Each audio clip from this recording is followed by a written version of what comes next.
Hi everyone, I'm Miss Katie from Rockland Public Library and welcome to Wednesday Read Alouds. This week we are going to be reading Bridget's Beret by Tom Lichtenheld.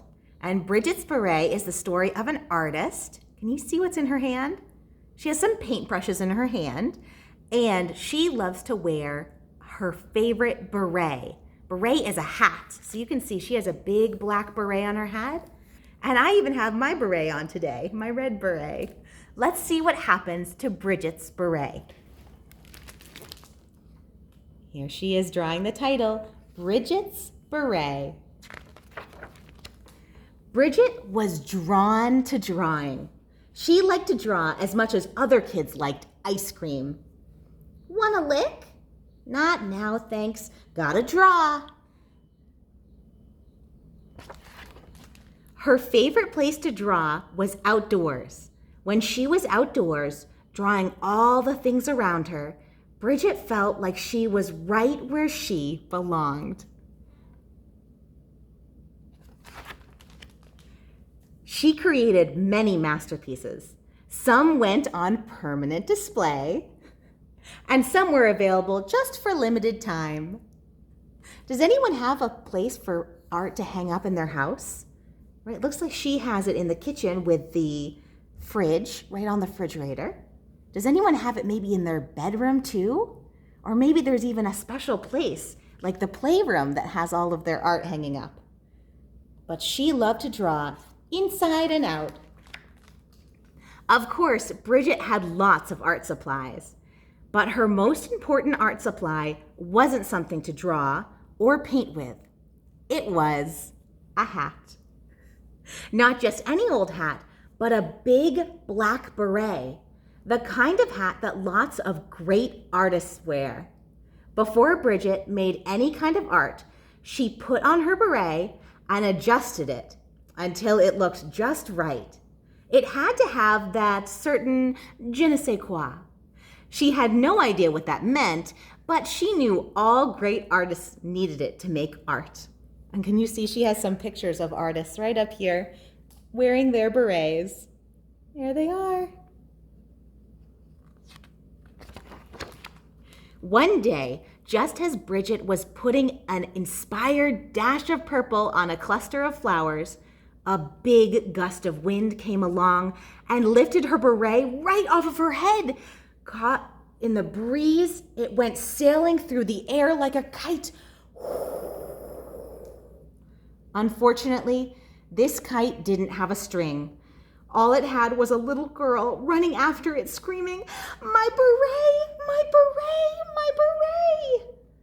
Before Bridget could even get over the fence, her beret was out of sight. Oh no. She searched the neighborhood, asking everyone if they'd seen her beret. She even asked the birds.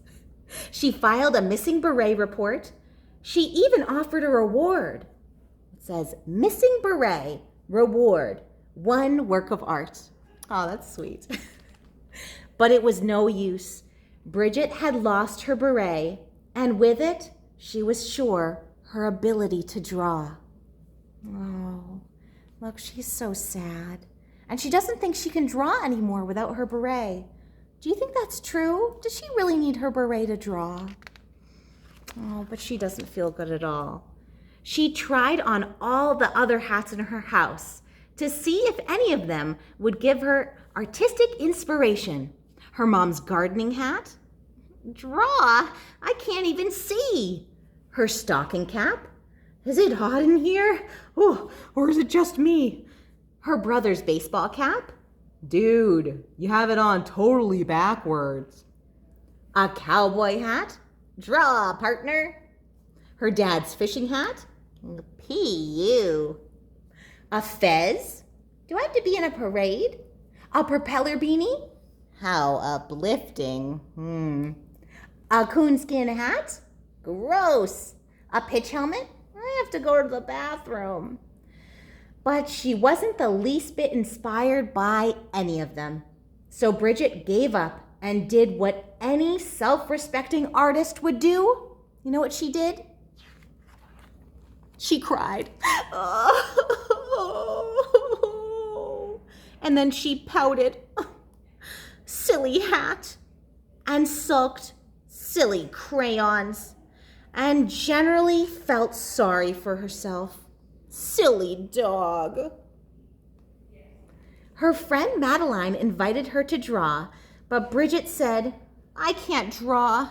I have artist's block. I have blocks too, said Madeline, but I can still draw. There's a little author's note for us right here. See this blue strip? It says, what the heck is artist block? Well, if you don't feel like drawing, or you can't think of something to draw, you might have artist block. It's not fatal, but it is annoying. And here's a few ways to cure it. So here's how you can get rid of artist block when you can't think of things to draw or you're not feeling very artistic that day. One thing to do is draw a funny animal. A second thing to do, draw people with funny hair. A third thing to do, draw something really, really big. You see her giant spider? And the third thing to do, make a scribble and then turn that scribble into something. Can you see she made a little loop-de-loo and then turned it into a cyclops? So those are all ways to try to loosen up our brain when we have artist block. When we're not feeling very creative, the best thing to do is just kind of get out there and draw and don't worry about making mistakes. Let's see if Bridget can do any of that. A few days later, her little sister Jessie asked her, Bridget, would you please help me make a lemonade stand sign? I can't, said Bridget. I don't have my beret. But it's not a drawing. It's just a sign, said Jessie. Please. Well, okay.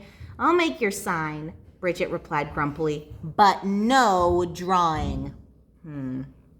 Bridget got a big roll of paper, some paint and brushes, and began to make a sign. That's okay. She couldn't help but notice that, with a little bit of yellow paint, the O in lemonade could be made into a lemon. It needed a little bump at the bottom, and a leaf, or two, and I'd better put on smiling faces over here so everyone knows the girls at the lemonade stand are friendly. And she drew a face. Is she starting to draw again? I think so. There were still empty spaces on the sign. She filled those with other shapes and colors that looked a lot like drawings. That's an okay sign, said Bridget.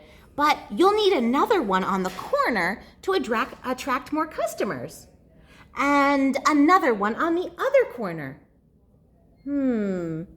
I already have the paint poured anyway. I think that she's starting to get her artistic inspirations back. Before she knew it, Bridget was painting signs as fast as the girls could put them up. Look at all the signs. Pretty soon, every tree, telephone pole, and signpost in the neighborhood held one of Bridget's masterpieces. Here, can you see? Each one is lemonade themed. Lemonade, better than soup. And then swirly lemonade. Lemonade makes everyone smile. And this one says, I want you to have some lemonade. All the neighbors thought it was a wonderful art opening. They gathered around the refreshment table to discuss the paintings and how great it was that Bridget was able to make art again.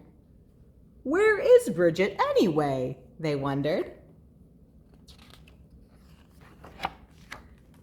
She was right back where she belonged. Here she is, making some more art outside, her favorite place to draw. I guess it turned out she didn't really need her hat, did she? She didn't need her beret to be an artist. She was an artist all along. And look, you see there's a dog coming? And what does that dog have in its mouth? I think that's her missing beret. The end. Great listening, everyone. I hope you all have a wonderful week filled with lots of playing outside and maybe even some making art outside. And remember, it's okay to make mistakes and to get creative and to make things that weren't what we intended. We are always allowed to be artistic and creative and making things that don't look like anything else that we've ever seen before. We don't need a special hat or a special crayon or anything else except us. We are the special ones, and we can always make art. I hope you have a wonderful weekend, and I can't wait to read to you next week. Bye-bye.